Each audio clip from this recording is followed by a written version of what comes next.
Assalamualaikum warahmatullahi wabarakatuh. Halo teman-teman semuanya, selamat datang di channel YouTube saya. Kali ini, pada video ini saya akan menjelaskan vektor dua dimensi, khususnya terkait bagaimana cara melogika dan bagaimana cara prinsip berpikir vektor dua dimensi. Oke, tanpa basa-basi, langsung saja kita geser.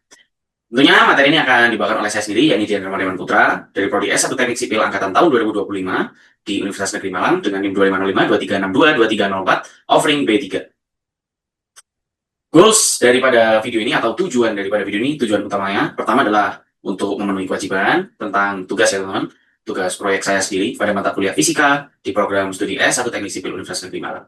Selain untuk memenuhi tugas, saya berharap video ini bisa bermanfaat untuk teman-teman sebagai sumber belajar dan referensi belajar tentang memahami prinsip berpikir vektor dua dimensi pada aplikasi dunia sipil khususnya. Maksudnya adalah saya akan menjelaskan vektor dengan analogi dunia teknik sipil. Sasaran lainnya adalah teman-teman bisa mengerjakan soal tentang vektor dua dimensi dengan analogi teknik sipil maupun tentang soal cerita tentang teknik sipil. Oke, kita lanjut. Oke, Oke, pertama tentang apa itu vektor. Kita harus tahu dulu ya teman-teman. Vektor itu adalah sesuatu yang memiliki besar dan juga arah. Itu adalah hal yang paling sederhana untuk menggambarkannya. Analoginya apa? Analoginya adalah orang, dia punya bobot badan 60 kg, dia akan sedang menarik tali. Artinya dia sedang menarik tali dengan bobot badannya 60 kg. Apakah itu bisa disebut vektor? Tidak bisa, teman-teman. Kita punya syarat ini, arah. Nah, arahnya ada biasanya digambarkan dengan arah mata angin, ataupun cuma sekedar kanan, kiri, atas, ataupun bawah. Oke, itu ya teman-teman vektor. Nah, apa sih tujuan dari ilmu fisika khususnya tentang materi vektor adalah untuk memvisualkan atau menggambarkan bagaimana suatu gaya itu bekerja pada benda. Nah, maka syarat vektor adalah punya arah dan punya besaran atau satuan. Ini bisa berupa, kalau di fisika sering pakai Newton, atau mungkin kilonewton, bisa juga dalam bentuk meter, kemudian kilogram, atau bisa juga kecepatan, ya kan, kecepatan itu V, atau bisa juga dalam bentuk percepatan atau alfa, gitu teman-teman. Nah, besaran sendiri biasanya itu disebut dengan satuan satuan skalar, ya teman-teman. Jadi, misal ada soal 5 kg, cuma bilang 5 kg, tapi tidak punya arah gitu. Tapi itu artinya dia adalah satuan skalar. Nah, kalau arah sendiri, itu ada kanan, ada kiri, ada atas, ada bawah. Ini adalah arah dasar ya teman-teman. Arah dasar ini berbasis pada mata angin.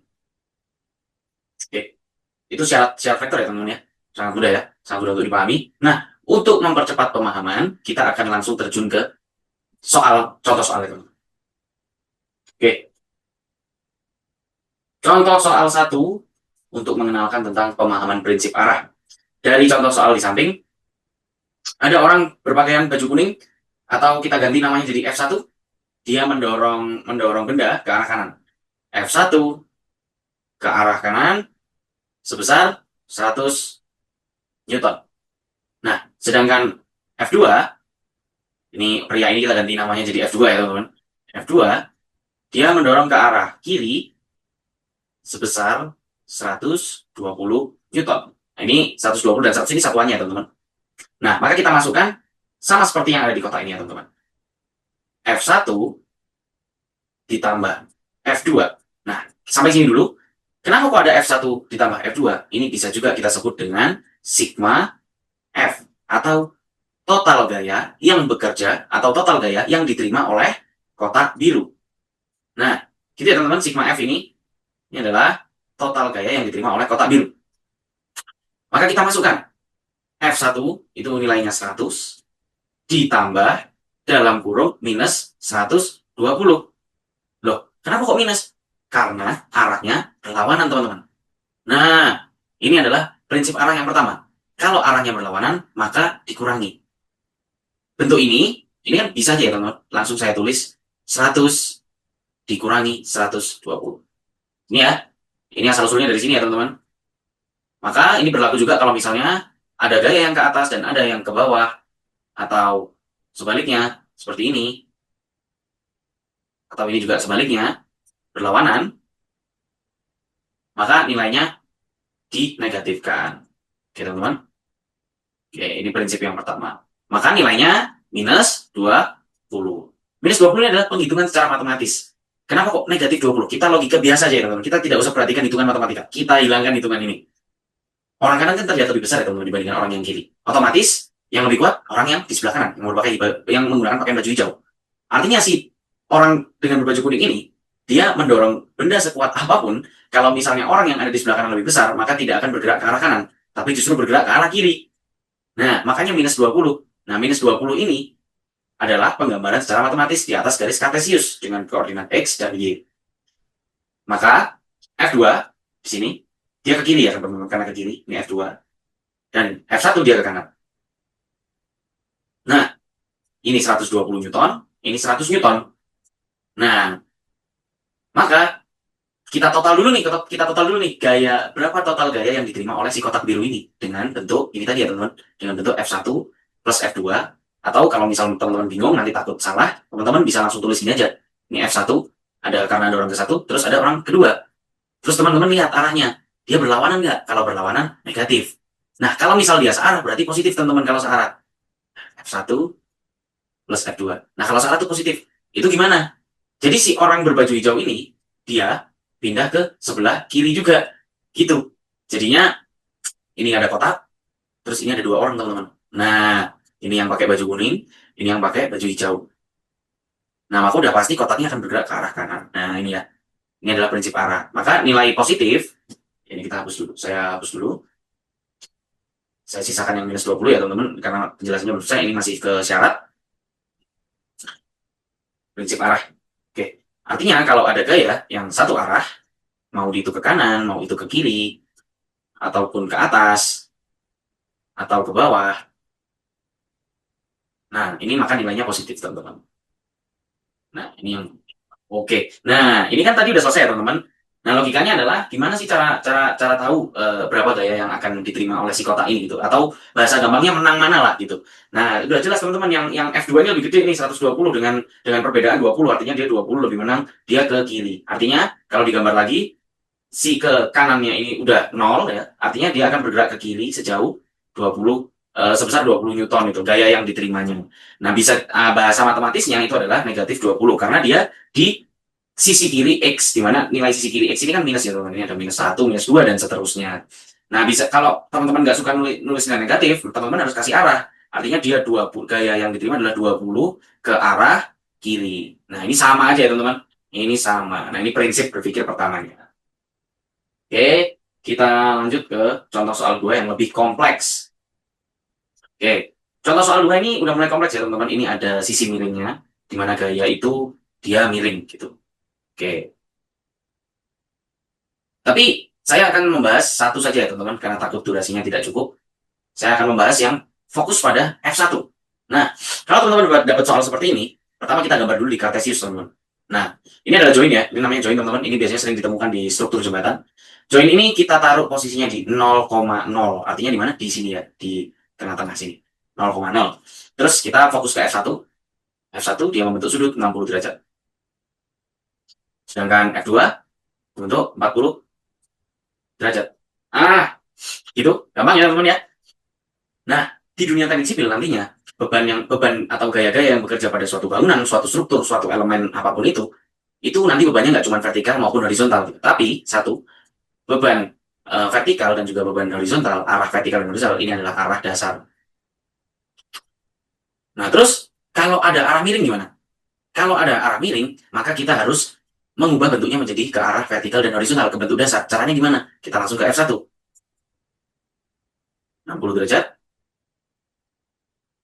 Kemudian F1-nya besarnya adalah 10 kilonewton.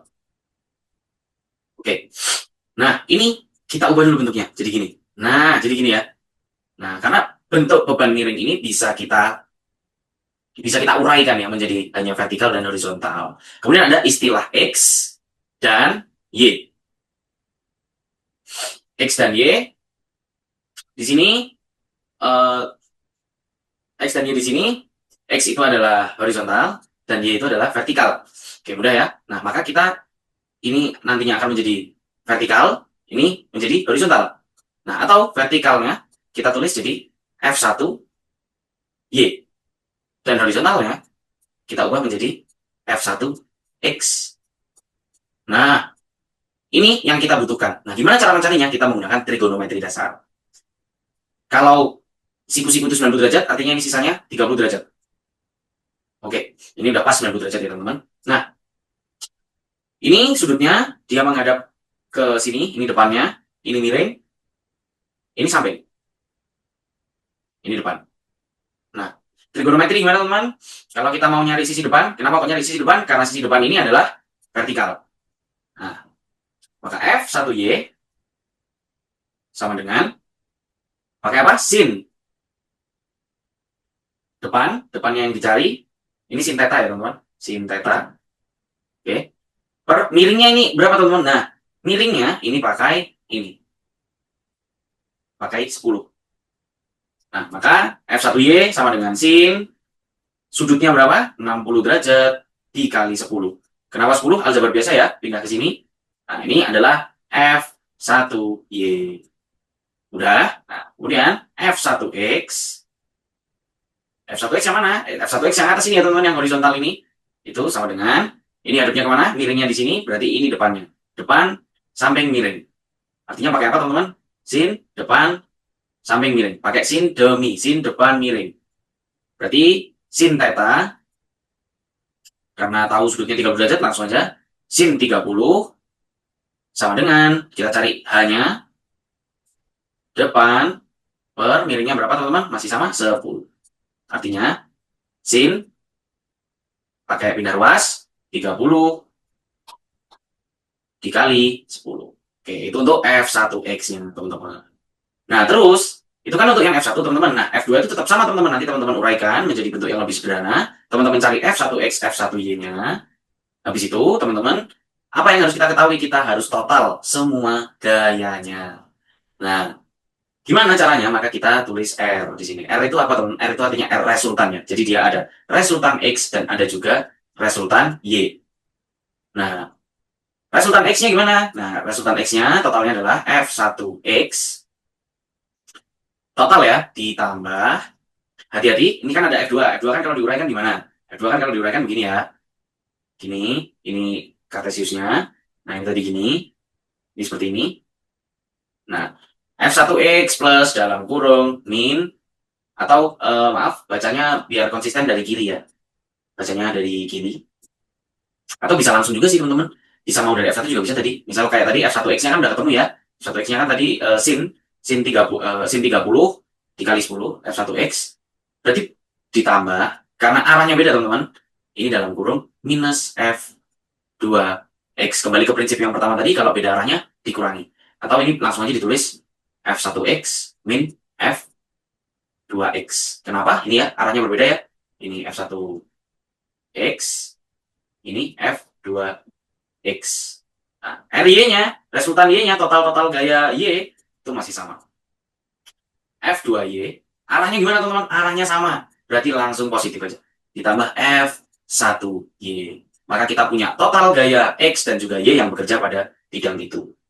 Kemudian, sekaligus penerapan. Nah, penerapan vektor 2D pada bidang teknik sipil. Nah, setelah kita memahami bagaimana prinsip berpikir atau bagaimana logika dasar vektor tentang arah dan juga tentang prinsip-prinsipnya, di dunia teknik sipil nanti akan sangat kompleks. Ini contohnya ada soal gini. Ya, ini misalnya adalah dinding ya teman-teman. Misalnya adalah dinding. Kemudian ini ada atap. Nah, kemudian ini ada lampu gantung teman-teman. Sini ada lampu gantung. Lampu gantung yang hiasan itu besar-besar. Kemudian ada tali di sini. Nah, ada tali yang mengikatnya. Nah, untuk apa sih kita harus memahami vektor dan apa sih kenyataannya nanti di dunia teknik sipil? Adalah untuk melogika, untuk memikirkan tentang apa saja dan memvisualkan ya teman-teman, apa saja gaya-gaya yang akan diterima oleh dinding ini ya teman-teman. Karena dinding ini adalah strukturnya atau kita di dunia teknik sipil biasanya menyebut sebagai kolom. Nah, kita sebut ini sebagai kolom juga, ini kolom ya. Sama dengan ini ya teman-teman, kolom. Nah, ini kita harus tahu kekuatan dia mau menerima beban seberapa banyak dengan cara kita menguraikan ini tadi dengan prinsip-prinsip itu tadi. Teman-teman bisa coba di rumah. Nah, mungkin itu saja yang bisa saya sampaikan. Apabila ada miss atau teman-teman mungkin masih kurang paham, teman-teman nanti bisa menambah belajar dari media lain, dari referensi sumber lain, tapi setidaknya saya berharap teman-teman sudah paham tentang prinsip arah. Nah, itu saja yang bisa saya sampaikan. Saya terima kasih. Sekian dari saya. Wassalamualaikum warahmatullahi wabarakatuh.